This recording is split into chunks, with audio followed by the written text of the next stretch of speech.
Bonjour et bienvenue, je m'appelle Kim Thuy et vous écoutez Faire connaissance, un balado de l'Université de Montréal. Et aujourd'hui, on a la chance d'avoir le recteur, M. Daniel Jutras, avec nous pour aussi longtemps qu'on veut. Hein?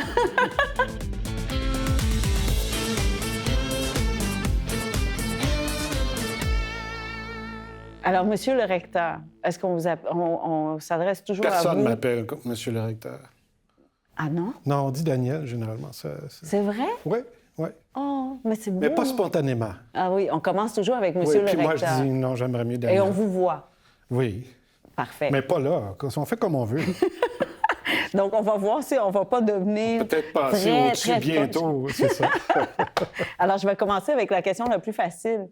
Votre couleur préférée, Monsieur le recteur? Mon Dieu, c'est pas une question facile, ça. Oh non! Ben non, c'est comment... vrai que... Mais est-ce qu'il y a déjà quelqu'un qui vous a posé cette question? Non. Alors, je suis pionnière. Bien, quand mes filles étaient jeunes, on faisait des tests dans les magazines, puis... Mais c'est elles qui répondent, c'est pas moi.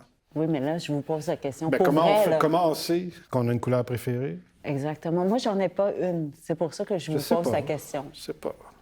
Si vous regardez votre garde-robe, là... Ah, la garde-robe, c'est noir à 80 %, mais ça veut pas dire que c'est ma couleur préférée. C'est parce que c'est pratique. Oui, c'est ça. Non, indigo, tiens. Hein? Oui? Indigo. Et pourquoi? S'il faut savoir quelle est notre couleur préférée, il faut qu'il y ait une raison, il faut qu'il y ait une émotion. Oui, quand on je regarde crois la couleur. que oui. Ouais, Soit un souvenir, mémoire, on n'a pas de souvenir. quelqu'un Je qui dirais, nous a moi, inspiré. c'est la couleur, tu sais, qui a de la profondeur, qu'on peut se perdre là-dedans. Oui, ça serait ça, je pense. Là, s'il fallait en dire une, là. Moi, attendez, quand on s'est rencontrés, vous avez parlé de votre maman, il me semble. Oui, j'ai dit que ma mère, elle, les couleurs, c'est des affaires qui se mangeaient. Donc, votre robe, elle est, moi, j'allais dire saumon, mais c'est pas exactement ça. Je ne sais pas exactement. Ben, non, un peu mais rose. Saumon, crevette, je pense. Ah, ouais. Donc les couleurs sont toujours associées toujours de la nourriture. Saumon, crevette, framboise. Oui, c'est ça. Bleuet. Indigo, c'est bleuet. Indigo, ça serait pas mal bleuet, oui. C'est vrai. Exactement. Là, tout le monde m'a dit « Aïe, Kim, tu gaspilles du temps que tu as avec le recteur pour parler de Parlons rien. » de choses sérieuses. Ben alors. Oui. Alors, la première chose sérieuse, est-ce que, parce que vous avez étudié à l'Université de Montréal, oui. Est-ce que c'est la même université que vous avez aujourd'hui? Combien d'années plus tard? On ne le dit pas ou on le dit? 40 ans plus tard. 40 ans plus tard. Ouais, est-ce que nous avons toujours la même université? Non, je pense que ça a beaucoup changé. D'abord, la présence des femmes est beaucoup plus importante qu'à l'époque. Moi, à la faculté de droit, il y avait déjà beaucoup de femmes dans la classe, mais maintenant, c'est une grande majorité. Puis dans beaucoup de nos facultés, il y a beaucoup plus de femmes. Il y a des gens issus de beaucoup de communautés culturelles qui n'étaient pas présents non plus. Là, dans ma classe, il y avait très peu de gens issus des communautés racisées ou culturelles. Ça fait que ça a beaucoup changé. Puis là, évidemment, il y a tout l'environnement pédagogique qui a changé beaucoup. Là. Toutes sortes d'outils, de véhicules de formation, d'expériences étudiantes différentes aussi qu'il n'y avait pas à l'époque. Alors ça, c'est bien. Vous voulez dire expérience, c'est-à-dire les activités ou par exemple, composition démographique ou sinon... Ça, oui, très certainement un changement démographique, là, mais la semaine dernière, par exemple, je suis venu ici au pavillon Maximilien Caron, juste à côté, pour fêter le 50e anniversaire des cliniques juridiques de l'Université de Montréal. Fait que ça venait juste de commencer, puis c'était très limité. Ça visait à servir les étudiants, la communauté étudiante de l'Université de Montréal, alors que maintenant, c'est des cliniques qui servent le milieu communautaire. Puis elles se sont multipliées. Il y a beaucoup de clientèle très différentes sur des sujets très différents, l'immigration, victimes d'actes criminels, propriété intellectuelle. Fait que ça, il n'y avait pas beaucoup de ça à l'époque. À l'époque, on était assis en classe, puis on avait un prof en avant, puis un tableau, puis une craie. Les profs avancés, il y avait des acétates sur un rétroprojecteur, oui. Mais on avait un tableau puis une craie, puis il y a des profs qui avaient beaucoup de talent dans cet environnement-là, puis d'autres qui étaient moins bons. Disons. Je me souviens d'un des profs en droit qui disait « L'État est un monstre, le plus froid des monstres froids. » Je ne sais pas si vous l'avez eu. On n'a pas eu. On n'a pas eu le même prof. Je suis arrivée plus tard que vous, un petit peu. Pas beaucoup, mais... Mais c'était une autre... Puis les gens fumaient en classe aussi. Moi, je me rappelle de voir François Chevrette avec sa cigarette comme ça. Puis son ses allumettes dans une poche, puis son paquet de cigarettes dans l'autre. Puis il fumait en classe. Est-ce qu'il y avait plus de discussion, parce que mes cours à moi, il y avait très peu de discussion entre les C'était profs. variable, en fait. Puis moi, les profs dont je me souviens qui étaient le plus impressionnants, là, qui ont eu le plus d'effet sur moi, c'est les profs qui alimentaient la discussion. Mais je dirais le moment, l'événement ou l'environnement qui m'a le plus frappé, c'était un cours. Tu sais, c'était en 1981-82. Moi, j'ai fini en 82. Là, c'était l'époque de l'entrée en vigueur de la Charte canadienne des droits et libertés. Donc, avant ça, on parlait beaucoup de charte constitutionnalisée. Puis moi, j'étais très intéressé par la vie politique puis les droits fondamentaux. Et puis, j'avais pris un cours avec François Chevrette et André Morel, les deux ensemble. Puis, ils dialoguaient, puis il y avait des perspectives différentes sur certains enjeux.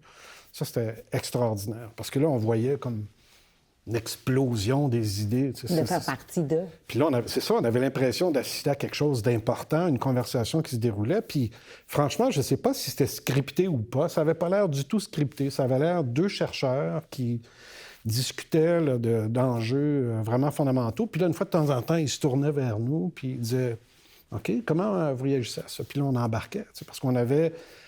Il avait créé comme un espace de dialogue. Puis ça, c'était très, très différent des autres cours qu'on faisait à la faculté ou qui étaient à sens unique.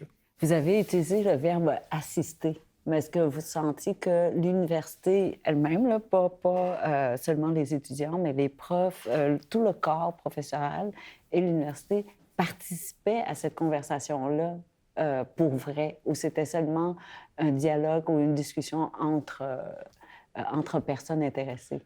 Vous voulez dire le dialogue sur la Charte canadienne? Oui, sur la Charte.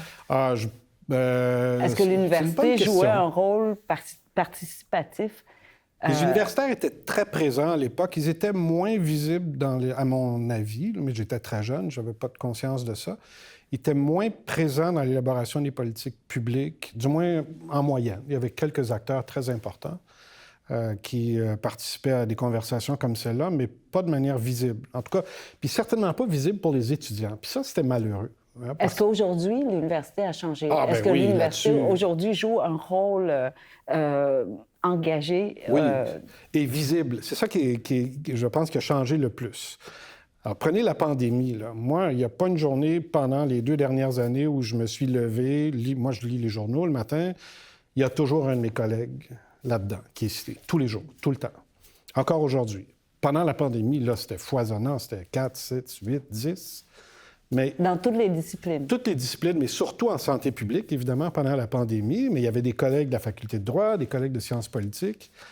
Ces jours-ci, j'ai des collègues là, qui commentent sur l'Ukraine, sur la situation en Ukraine, sur la crise qu'on vit en ce moment à l'échelle internationale. Alors, tu sais, ça, on ne voyait pas vraiment ça, en tout cas à l'époque. Moi, peut-être j'étais moins attentif quand je lisais les journaux, mais je ne voyais pas le nom de mes profs dans les journaux. Je n'avais pas l'impression, comme on a eu pendant la pandémie, que certains des profs de l'Université de Montréal étaient vraiment au cœur des débats sur des grands enjeux de santé publique.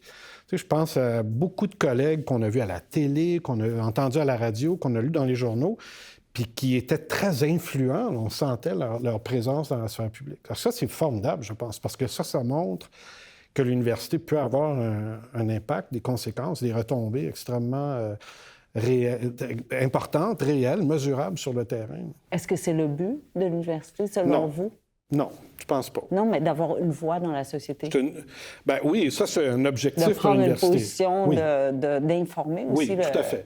Mais le but, c'est pas juste d'être visible. Puis le but, c'est d'être pertinent, je pense. Hein? Et pertinent pour les étudiants et les étudiantes, puis pertinent pour le monde qui nous entoure. C'est important que ce soit vu parce que c'est important que les gens soutiennent les universités comme vecteurs de l'essor social, mais c'est pas le but de l'université d'être vu. Le but de l'université, moi, je pense, c'est la connaissance. C'est le transfert de connaissances, transmission de la connaissance et la création de savoir, la découverte de savoir.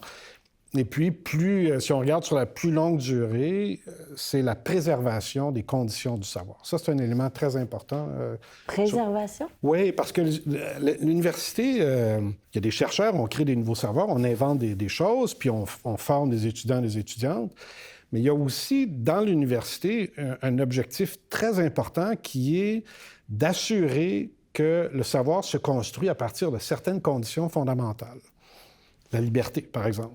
d'aborder n'importe quel sujet avec autant d'espace, avec les coups des franges que l'on peut imaginer. Vraiment, encore aujourd'hui à Oui. l'université, d'avoir la liberté? Absolument.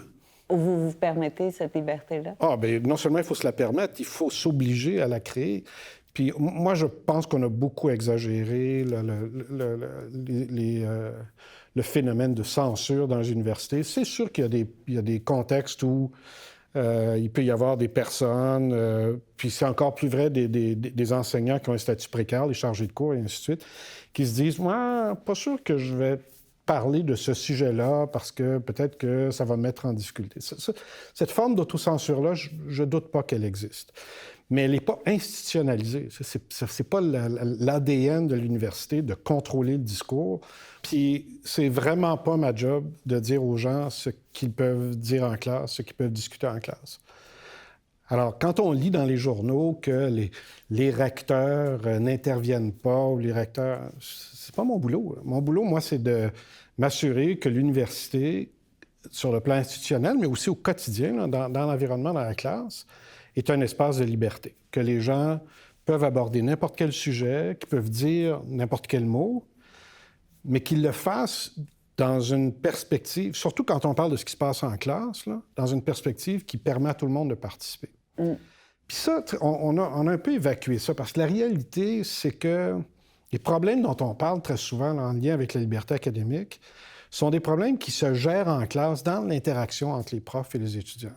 Moi, j'ai enseigné pendant 40 ans, 35 ans, à l'Université McGill avant de revenir à l'Université de Montréal.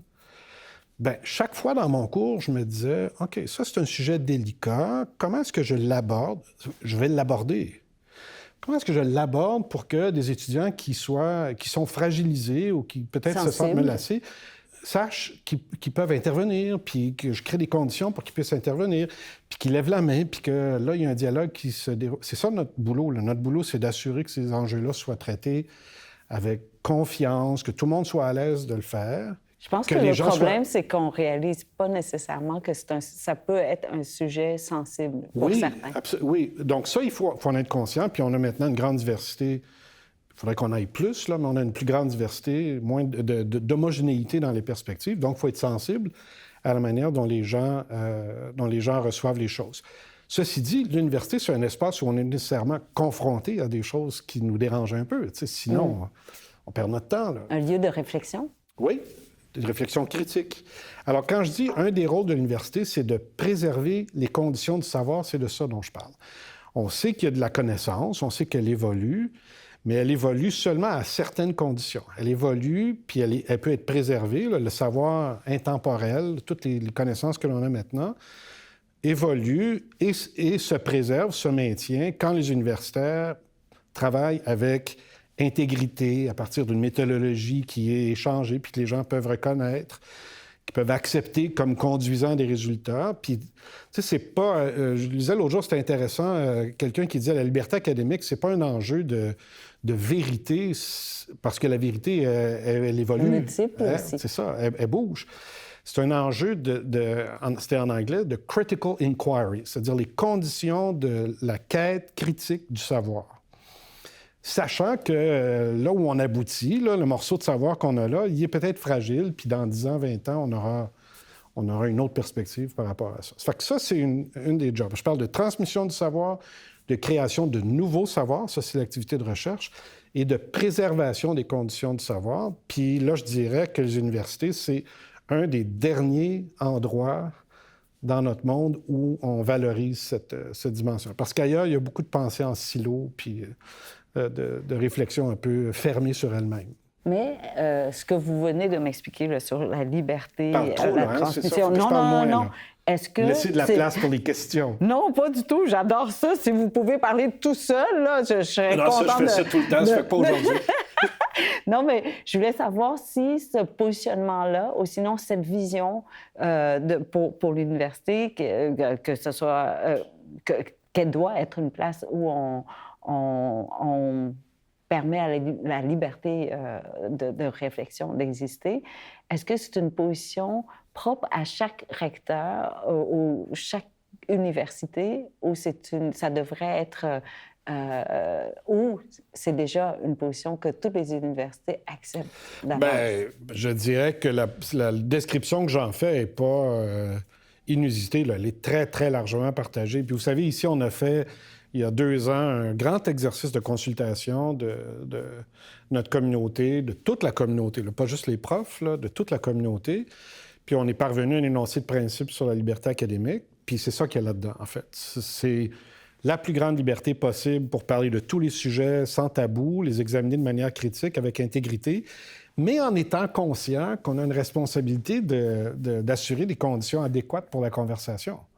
Tu sais, si je fais exprès de répéter un mot dont je sais que ça a un impact négatif sur certaines personnes, puis que je le fais gratuitement, juste pour provoquer, ça marche pas. Ça, c'est contraire de ce que je devrais être en train de faire sur un plan pédagogique, qui est de créer un espace de conversation. Alors, la conclusion de la grande mission sur la liberté d'expression en contexte universitaire, c'était ça. Si vous lisez les principes là, qui ont été adoptés, c'est la reconnaissance à la fois de la nécessité d'une grande liberté, de la responsabilité de l'université de protéger cette liberté, les conditions, puis de la responsabilité surtout des enseignants, mais aussi des étudiants, d'assurer un espace de dialogue qui a de l'allure, là, sans se taper dessus à coups de marteau. Je vais poser la question plus directement dans ce cas-là. Est-ce que vous, en tant que recteur, ou sinon dans ce rôle, vous pouvez donner une couleur particulière à l'université que vous êtes en train de gérer? Ou... Bien, peut-être. Je ne sais pas si je vais arriver à faire ça. Est-ce que vous avez l'intention, ou est-ce que vous espérez de laisser derrière, comment dire, un legacy, là, un héritage? C'est un peu prétentieux, ça, d'imaginer qu'on peut laisser un Non, legacy. j'espère que vous avez l'ambition de dessiner une université de rêve. J'ai une ambition. J'en ai beaucoup d'ambitions. Commençons avec un, puis on va y aller. Parlons de celle sur laquelle vous mettez le doigt. Là. Moi, je souhaiterais que quand j'aurai terminé mon mandat, on dira... il s'est passé quelque chose en termes de qualité d'expérience étudiante entre l'arrivée de ce gars-là puis la fin de son mandat. On a changé de paradigme. On a mis les étudiants et les étudiantes au cœur de la mission de l'université. Ils sont devenus plus importants qu'ils l'étaient avant.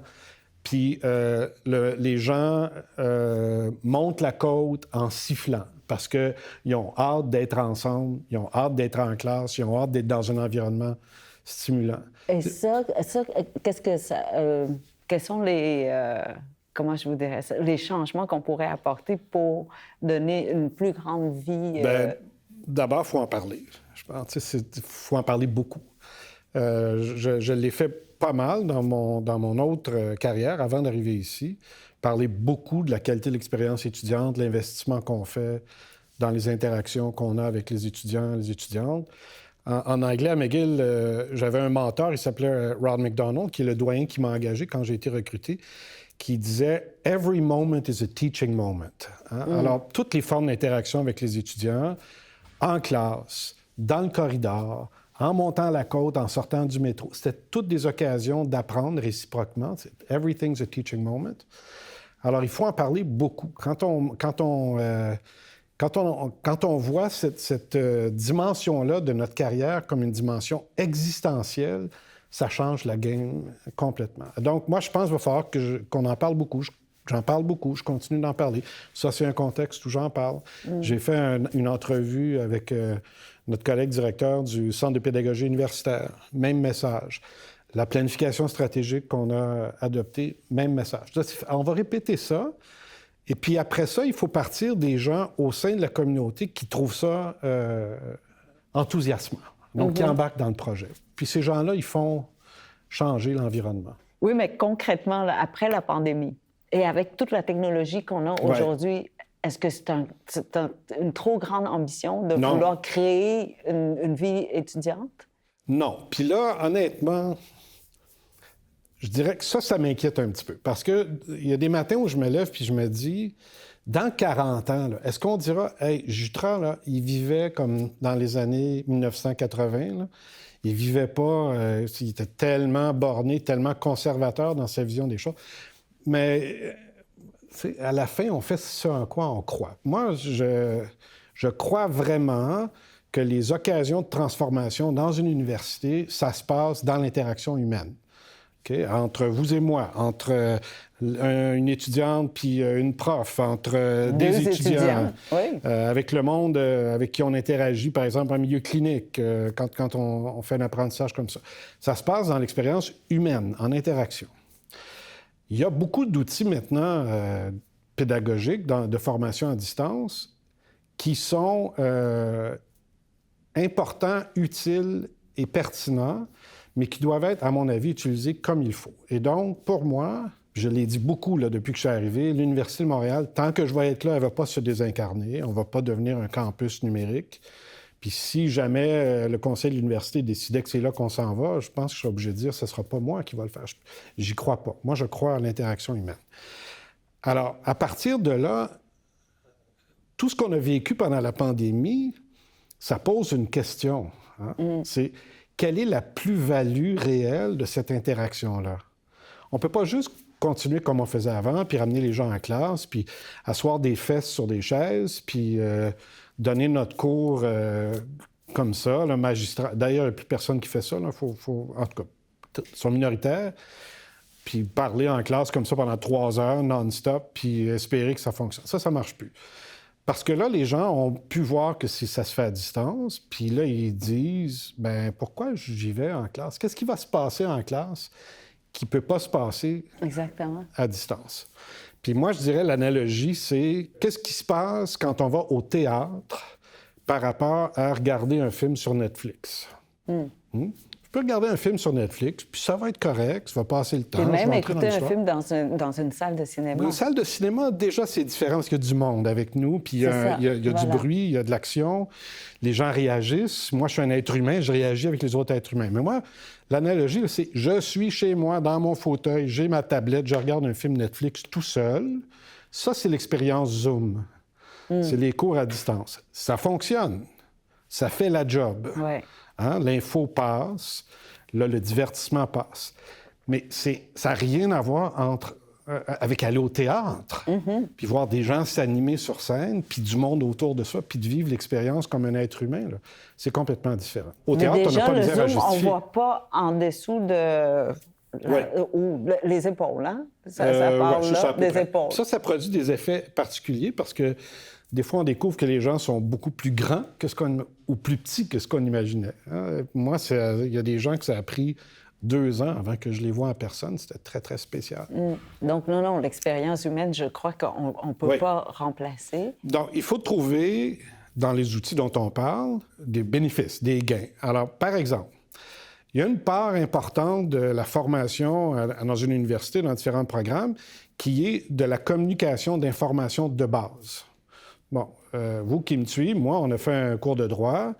Il y a un bout de la formation que c'est, on va regarder les articles du code, là, puis comprendre comment ils sont organisés, tout ça.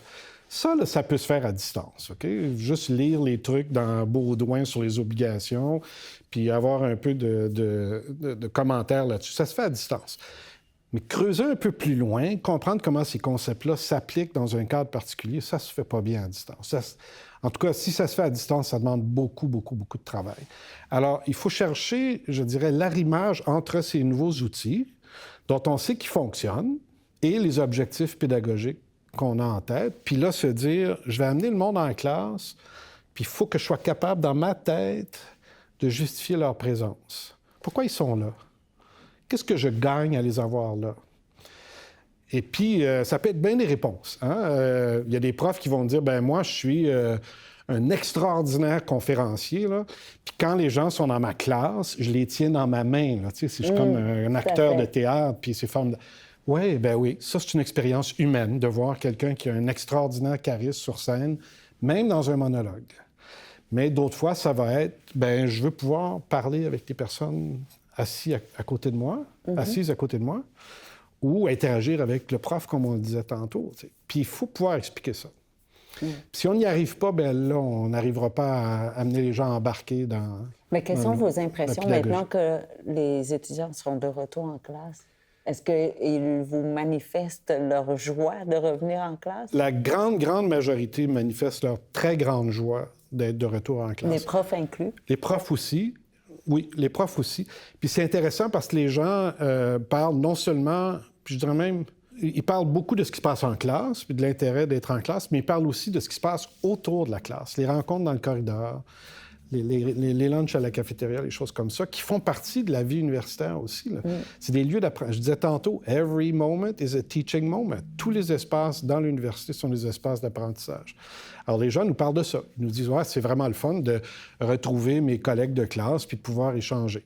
C'est pas vrai de tout le monde, cependant. Il y a des étudiants et des étudiantes qui sont dans des contextes différents. Il y a des personnes qui ont des jeunes enfants qui sont des étudiants aux études à la faculté d'études permanentes, qui ont des emplois le jour et ainsi de suite. Puis là, il va falloir trouver aussi un moyen de répondre aux besoins de ces personnes-là, qui sont différents de ceux des étudiants ou étudiantes beaucoup plus jeunes, sans contraintes ou beaucoup moins de contraintes familiales. Je vous dirais que je suis invitée souvent dans des universités dans d'autres pays, puis chaque fois, j'ai le goût de recommencer mes cours parce que je suis passée complètement à côté de cette vie parascolaire, ou je ne sais pas comment on appelle ça, mais en dehors des classes, parce que je travaillais beaucoup à l'époque que je faisais mon droit et mes cours en traduction. Ça, c'est malheureux qu'on puisse faire le programme sans jamais être engagé comme ça. J'étais de l'autre époque, là, avant Internet. Donc, c'était en 90, il y a très, très longtemps déjà. Et j'étais en classe, je prenais mes cours, sauf que je manquais toute la vie, toutes les discussions autour. Et c'est seulement maintenant, avec recul, je vois mon fils qui fait le même cours de droit, je vois qu'il acquiert énormément de ses copains et de ses copines autour des classes. Et je suis passée à côté. Et là, je comprends, je vous entends et j'espère que tous nos jeunes vont avoir la chance de vivre cette vie. Oui, parce que c'est un moment important dans une vie. On n'y arrivera pas pour tout le monde. C'est pas possible. Hein? Je pense qu'il faut être réaliste. Là. On a des étudiants, des étudiantes qui ont des contraintes financières, qui doivent travailler parfois beaucoup d'heures pour parvenir à étudier. On peut les aider. Il y a des programmes d'aide financière généreux au gouvernement, mais souvent, c'est pas assez. Là. Donc, ces gens-là, il va falloir trouver d'autres moyens, je pense, de leur faire vivre une expérience qui a de l'allure. J'ai l'impression que c'est ça qui donne l'âme, en fait, à l'université, d'avoir tous ces étudiants présents en dehors des classes, avec des activités. Exactement. Avec des... Donc, oui, je pense que je vais recommencer, d'ailleurs, les cours. C'est toujours possible. Moi, j'ai un ami qui a fait un bac en allemand à l'âge de 75 ans, là, après sa carrière. Je ne serais pas aussi vite, je pense, aujourd'hui. Mais dites-moi si on écartait le budget, disons, ou l'argent, quelle serait votre université de rêve? Ou est-ce qu'elle existe? Elle n'existe pas. Je pense qu'il y a beaucoup de configurations concevables de l'université. Mais je vais être certaine de bien comprendre la question. C'est est-ce que... qu'est-ce qu'on ferait s'il n'y avait pas de limite d'argent? Exactement. Parce que je crois que ça reste toujours la contrainte, la première contrainte. Bien, deux choses. D'abord, je pense... Ou peut-être pas. Alors, est-ce que l'argent... Non, c'est sûr que l'argent, c'est une contrainte. Le Québec est une société riche, mais il y a un environnement financier autour des universités qui fait qu'on n'est pas entièrement libre de tout ce qu'on voudrait réaliser. Moi, je dirais deux choses. D'abord, je m'assurerais qu'il y a... à l'Université de Montréal, parce que de l'Université de Montréal dont on parle, des espaces physiques qui sont adéquats. C'est une université qui est une belle université, on a un magnifique campus, mais elle a beaucoup de bâtiments vétustes, puis il y a des environnements pas partout. Là. On a des campus extraordinaires, le nouveau campus 1000 à Outremont qui est absolument extraordinaire. Mais c'est pas vrai à l'échelle de toute l'université. Là. Donc, on a des programmes qui sont dans les environnements qui ne sont pas adéquats, honnêtement, pour réaliser tout ce qu'on voudrait réaliser, puis assurer une belle qualité d'expérience pour les étudiants et les étudiantes, mais même au-delà des espaces de recherche, des labos, tout ça pour des profs là, à un niveau suffisant. Donc, s'il n'y avait pas de limite financière, ça, ce serait un objectif important, là, de remettre à niveau les infrastructures de l'université. Puis l'autre élément, ce serait de créer la vie dont on vient de parler, d'investir de l'énergie pour... ajouter des expériences au-delà de ce qui se passe en classe. Parce que je pense qu'en classe, on a un nombre suffisant de professeurs. Les classes sauf exception. On n'est pas dans un environnement où les classes débordent puis où les étudiants sont des numéros. Là, il y a beaucoup de profs qui s'investissent beaucoup, des chargés de cours qui s'investissent beaucoup pour créer des belles expériences. Mais tout le monde est toujours au bout de son temps. Puis on n'a pas les ressources périphériques, je dirais, pour assurer la qualité de l'expérience. Fait que ça, ce serait un deuxième morceau, là, c'est les ressources. Le budget était illimité. Mais parfois, ça produit des effets un peu pervers. Moi, j'ai étudié aux États-Unis, dans une grande université américaine, quand j'étais au deuxième cycle. Je suis retourné il y a une dizaine d'années, quand j'étais doyen à McGill. Il y avait un salon des étudiants là-dedans. Ça avait l'air d'un hôtel 5 étoiles. Ça n'avait pas d'allure. C'est des tapis formidables au sol. Et pourquoi ça ne serait pas... C'est trop? Hein? C'était trop. Il y avait un abus. Il y avait un foyer qui était alimenté toute la journée. Ça avait l'air d'un club privé, cette affaire-là. Puis, voyons donc, ils n'ont pas besoin de ça. Là. Ils ont besoin d'un bon espace pour se rejoindre. Ils n'ont pas besoin de fauteuil lounge. Puis, apporte-moi mon sherry. Ça n'avait pas d'allure. Là. Alors là, il y avait un abus. C'est un risque. Là. Quand les ressources sont illimitées, c'est un risque qu'on crée des espaces comme ceux-là en essayant de se distinguer des autres à chaque fois, là, de toujours améliorer l'espace. C'est pas nécessaire. Et quand vous parlez de distinction, est-ce que l'Université de Montréal a une unicité qu'on reconnaîtrait, là, dire cette université est magnifique pour son architecture, puis l'autre... L'Université de Montréal est reconnue... Est-ce qu'il y a une couleur particulière qui nous appartient? La réponse honnête à ça, c'est... À mon avis, à mes yeux, pas encore. Puis, je le dis très prudemment, je dis à mon avis, à mes yeux, parce que moi, ça fait juste 2 ans là, que je suis recteur. J'arrive à la fin de ma 2e année. Ah oui? Est-ce que vous pouvez dire que vous êtes arrivé en pleine pandémie? En plein dans la pandémie. Là. J'ai quitté l'Université McGill le 13 mars 2020, commencé ici le 16 mars 2020, puis c'est ce jour-là qu'on a annoncé la pandémie. J'ai connu rien d'autre que ça. Mais... ça fait juste 2 ans que je suis là, puis j'ai pas tout vu. C'est une grosse université. Il y a 45 000 étudiants ici, il y a 10 000 employés, là-dedans 2 500 profs, des chercheurs, des chercheuses formidables.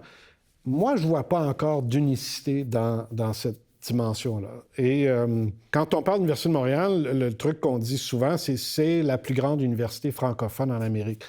Oui, c'est cool, on est grand, on est gros, mais tu sais... Est-ce que c'est un trait distinctif d'être grand, d'avoir beaucoup d'étudiants? Pour moi, c'est déjà un début. C'est un début, mais ça ne dit pas grand-chose sur ce qui se passe là-dedans. Tu sais. Alors ça, c'est une première façon de définir la chose. Après ça, mais on va il faut dire... qu'on soit assez bon pour attirer 45 000 étudiants quand même. On attire d'excellents étudiants, là, puis je ne le dis pas juste parce que je suis recteur. Là, je plaide pour mon université. Là. Oui. J'en connais pas d'université, à part les très, très petites. Là, il y a des petits collèges américains qui arrivent à se donner une identité très, très distinctive. Mais les grandes universités, elles sont nécessairement un peu éclatées dans leur identité. Alors ici, on a des chercheurs dans toutes les disciplines.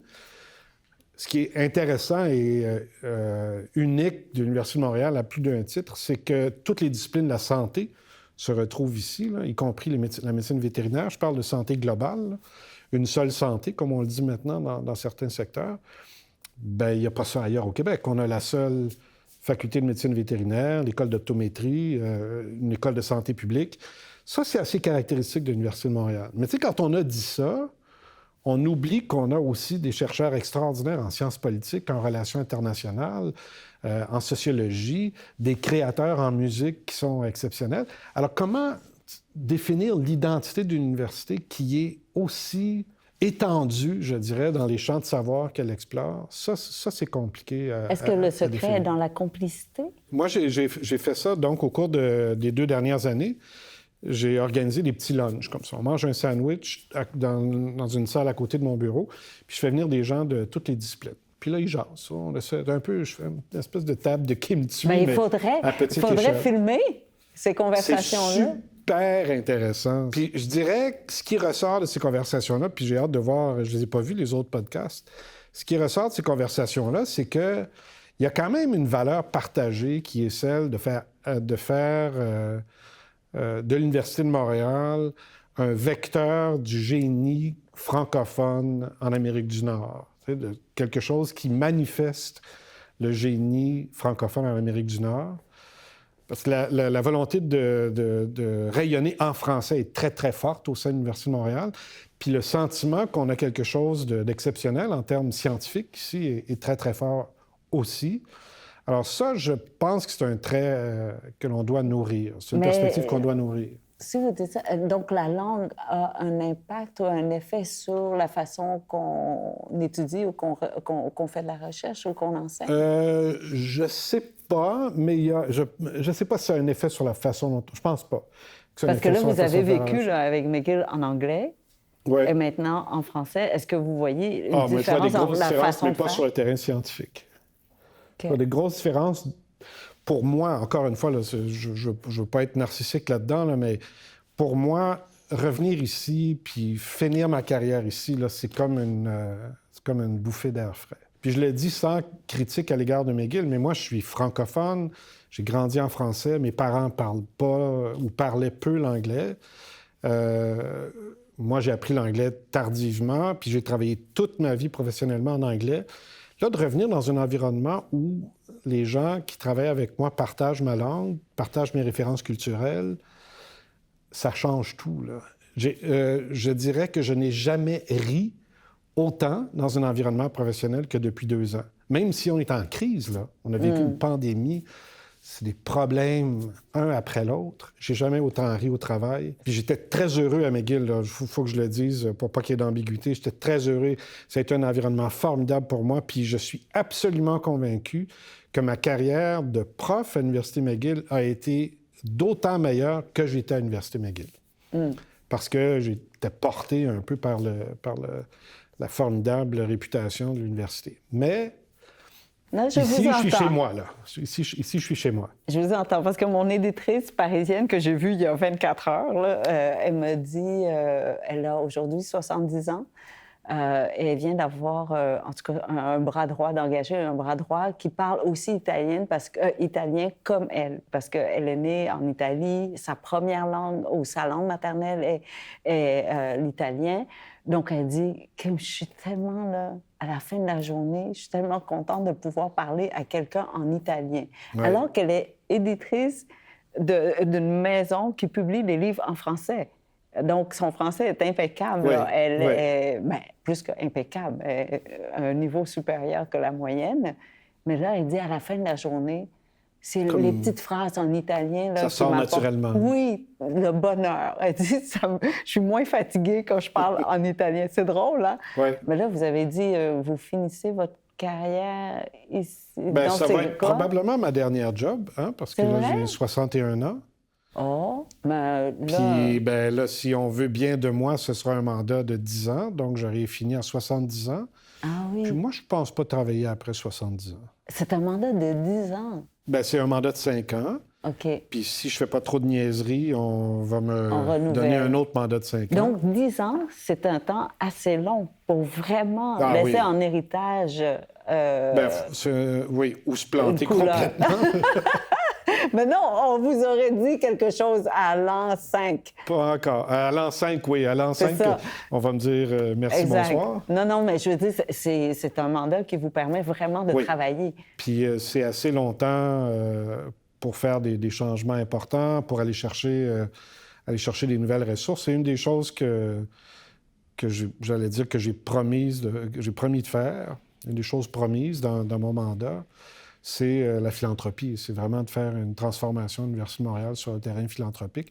Alors, 10 ans, là, on a le temps de faire un changement de culture. Est-ce qu'on a cette tradition-là, philanthropique, de l'Université de Montréal, aux francophones? Oui, maintenant, oui, mais récente, je dirais. Il y a dans les universités anglo-américaines et anglo-canadiennes, il y a une longue tradition de philanthropie.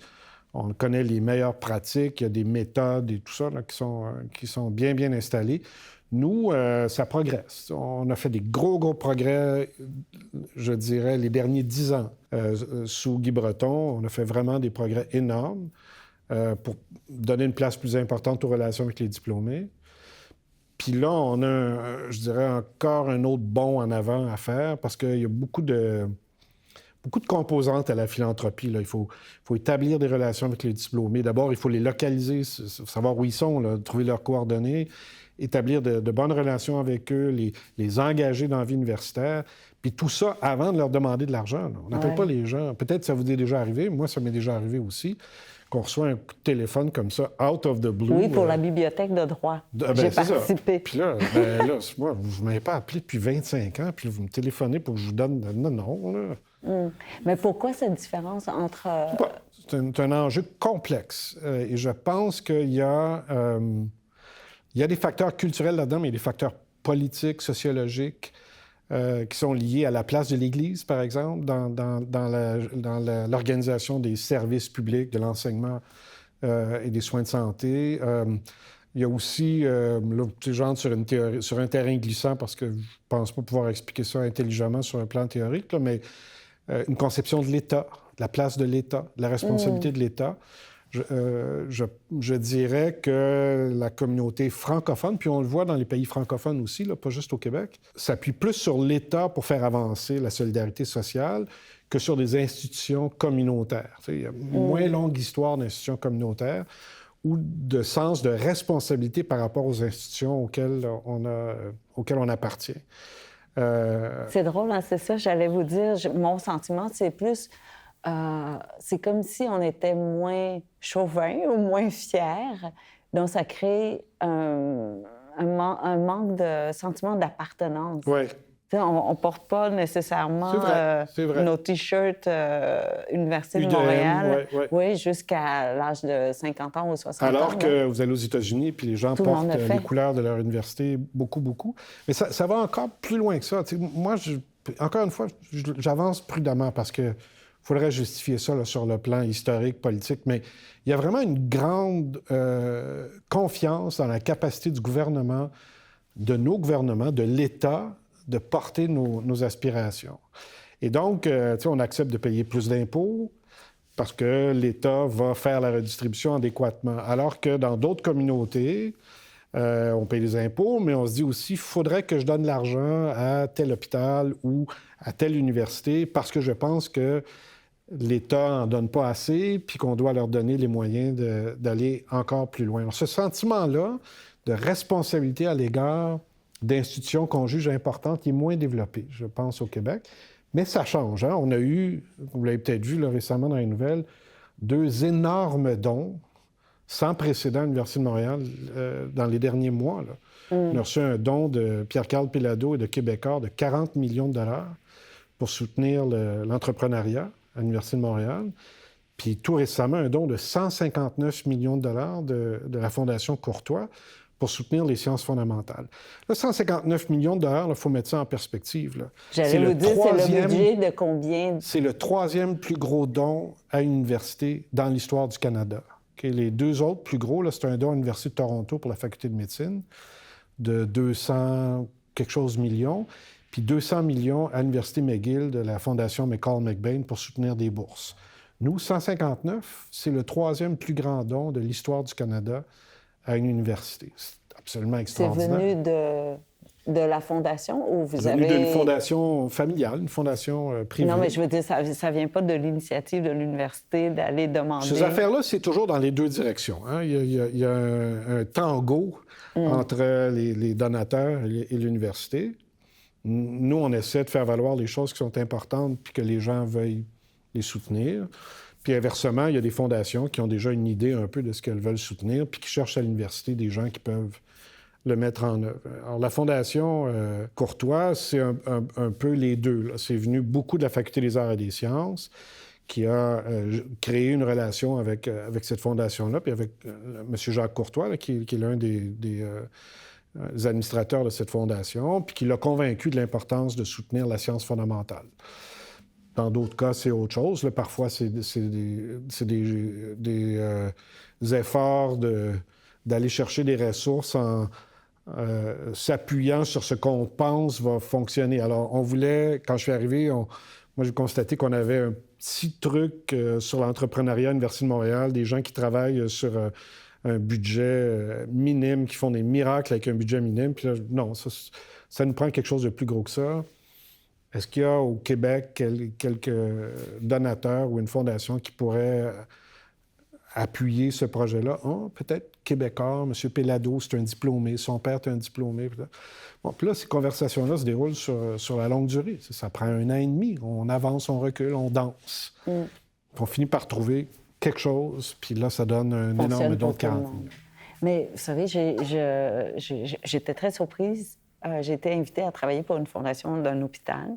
Puis on m'a expliqué que oui, il y a des gros dons qui arrivent un peu par surprise, mais aussi après beaucoup de travail, de discussion et tout ça. Mais il disait que la plus grande portion vient des petits dons. Oui, c'est le contraire Des personnes qui ici. passent des 5 des 20 puis finalement, c'est eux qui forment la majorité. C'est vrai, beaucoup des fondations hospitalières, c'est le contraire ici. Ici, quand on regarde la pyramide des dons, si on veut, là, c'est les gros dons qui font les campagnes, historiquement, en tout cas. Puis ça, c'est une chose qu'on veut changer beaucoup aussi. On voudrait que des petits dons alimentent... Tu sais, on a 400 000 diplômés à l'Université de Montréal à travers le monde, vivants, là. 400 000 diplômés vivants. Bien, ça prendrait pas beaucoup pour faire une campagne extraordinaire si une proportion importante de ces gens-là faisaient un don...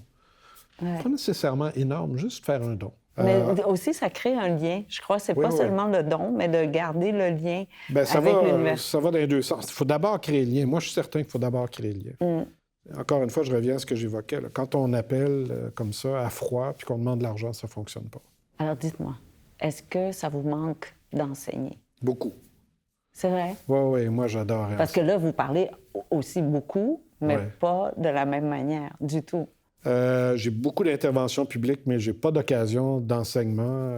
Je pourrais, là, à un moment donné, 24 heures dans une journée, je pourrais imaginer... Entre 3 h et 4 h le matin, la nuit. Non, ce qui serait faisable, ce faisable, puis que je vais faire là, pendant mon mandat, c'est de retourner à la faculté de droit puis de donner une plage de 2 heures. C'est juste pour refaire. Mais vous savez, quand je suis très, très content et très chanceux d'être là. Puis je le répète, là, très content, très chanceux d'avoir cette job-là. J'aurais jamais pensé, dans 100 ans, finir ma vie professionnelle comme recteur de l'Université de Montréal ou recteur, point. C'était pas du tout dans les plans.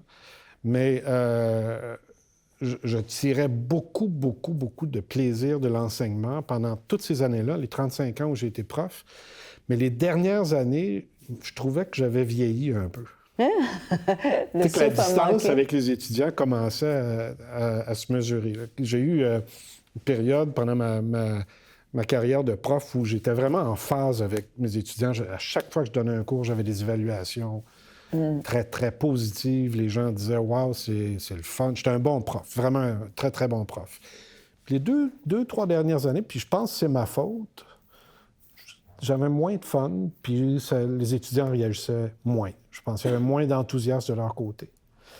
Puis, je ne sais pas trop comment expliquer ça, mais je pense que c'est ma faute. Je pense que c'est moi qui avais pris du recul. Peut-être que vous étiez prêt à changer. Choses, Donc maintenant, c'est d'animer 10 000 employés et 45 000 étudiants. C'est ça.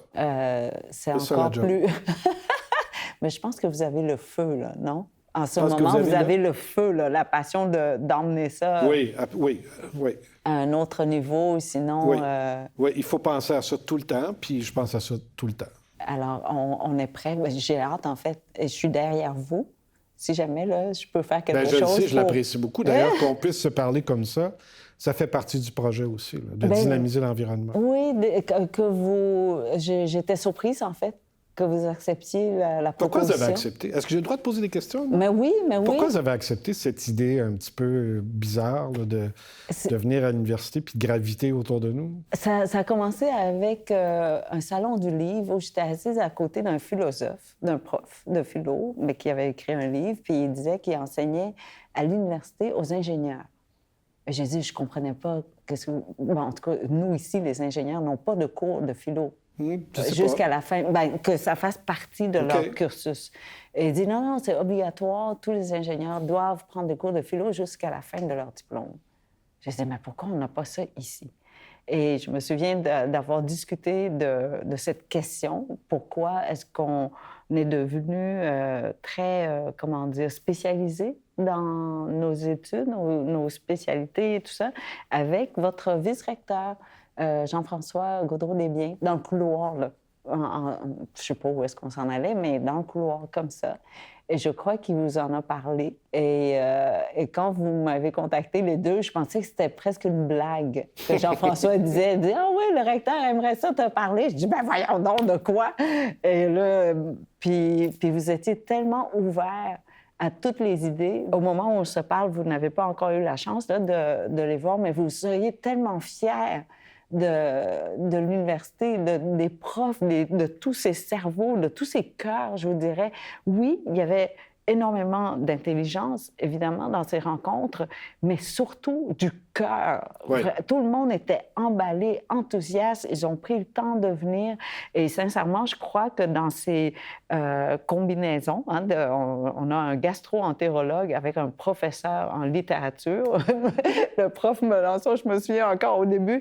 Il disait « Non, non, moi, je danse pas parce que le médecin gastro-entérologue, lui, il danse à salsa. » Puis j'ai dit « Ah, moi, je veux apprendre à la fin, si vous pouvez me donner les premiers pas et tout. » Et le prof en littérature a dit « Non, non, non, moi, je ne participe pas à ça. » Et finalement, vous savez quoi? Vous avez dansé la salsa? Eh oui! Toute on la a bande. tassé la table et on a dansé. Ça me surprend pas du tout parce que une des raisons pour lesquelles j'ai choisi la vie universitaire puis pour laquelle je suis resté dans la vie universitaire, c'est exactement ça. C'est que les gens qu'on rencontre à l'université, c'est pas du monde ordinaire.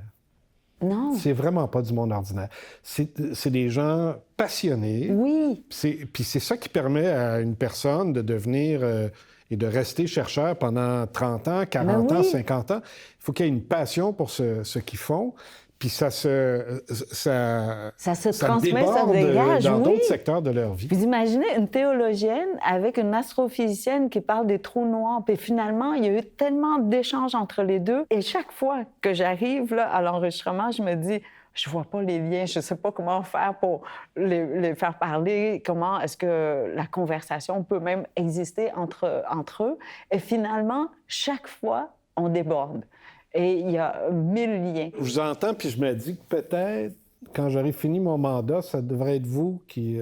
Ah non, non, non, je sais pas rectrice. comment gérer. moi non plus, c'est pas grave, c'est pas ça le... Non, mais non. l'objectif, Je suis vieille aussi, de c'est créer des terminé. liens. J'ai 53 ans déjà, c'est trop tard. Ben non, moi j'ai commencé à 60. Non, on est tikidou. Non, moi, je préfère vous proposer qu'on fasse un party où on réunit tous les profs chargés de cours et tout ça pour qu'il y ait un échange. Pour qu'ils dansent la salsa. Oui, oui, puis on a déjà un prof qui sait comment donner le cours et tout ça. J'ai une vice-rectrice qui fait des cours de tango, non, de flamenco, pardon. Ah, imaginez, Ah, on a tous il y a les des talents danseurs ici. parmi les profs, c'est sûr. Donc, est-ce qu'on peut faire un party? On va essayer de faire un party. Alors, merci beaucoup d'avoir Merci pris le beaucoup, temps Kelsey. avec nous. Et puis, party. Merci. Merci.